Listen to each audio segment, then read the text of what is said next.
That's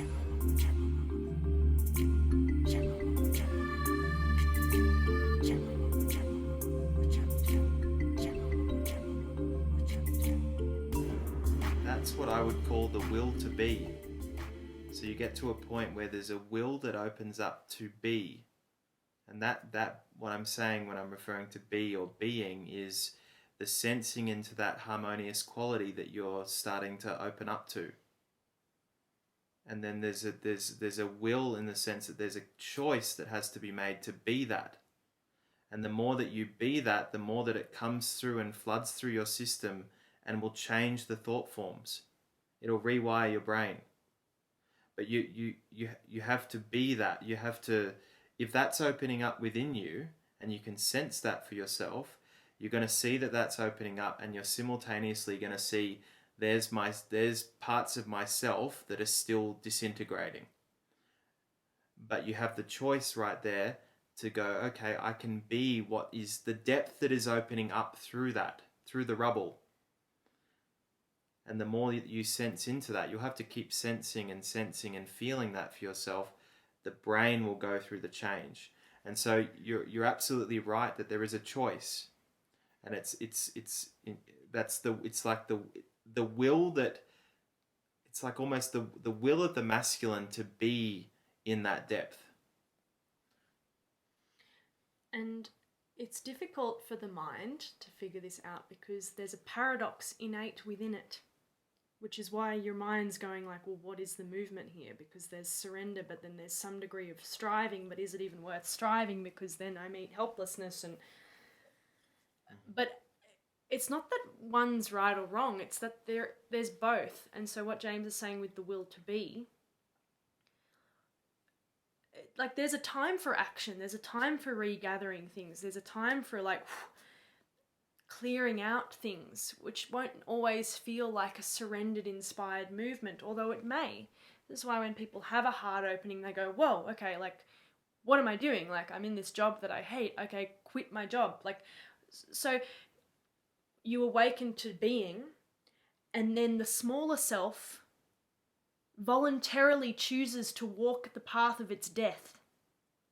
And in that, there is the choice of, like, whatever choices it needs to make, whether it's saying no to this relationship or, like, I need to go through and sort my closet out or something, where there's an active quality of the application of your will, the application of your concentration.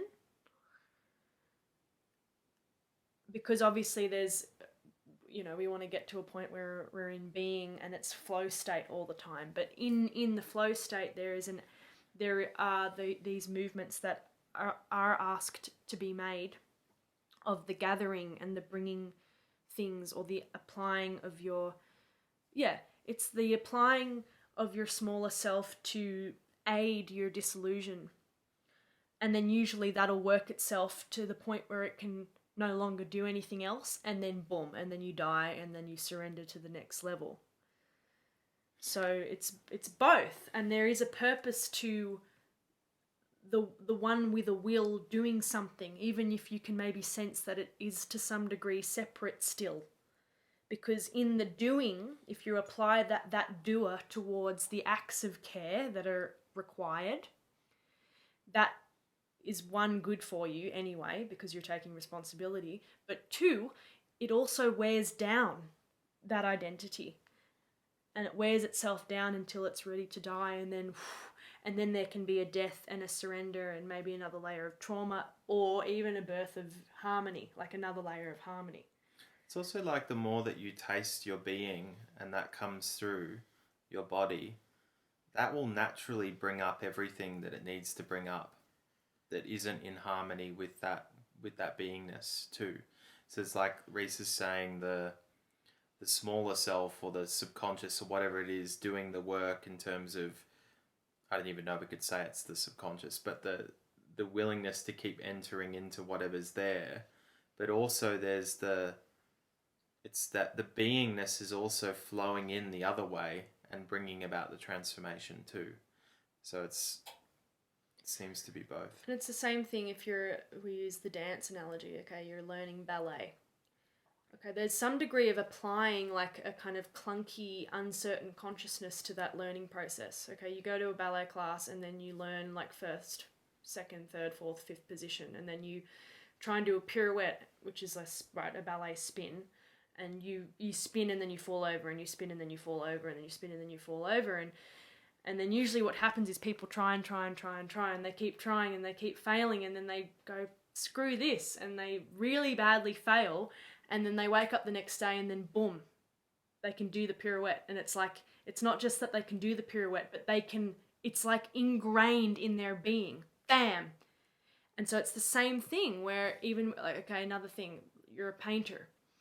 And to get to the point where you can be a fluid, dynamic painter, where you can just completely unique in your vision and the way you bend the rules in terms of how you use paints to create an image. But to even get to that point, the painter has to go through the basics of learning the tools and learning what brush does what. And that's not necessarily the fun part, because people want to pick up a guitar and slay like, Slash. And there's that piece of the learning phase, which can be the doer.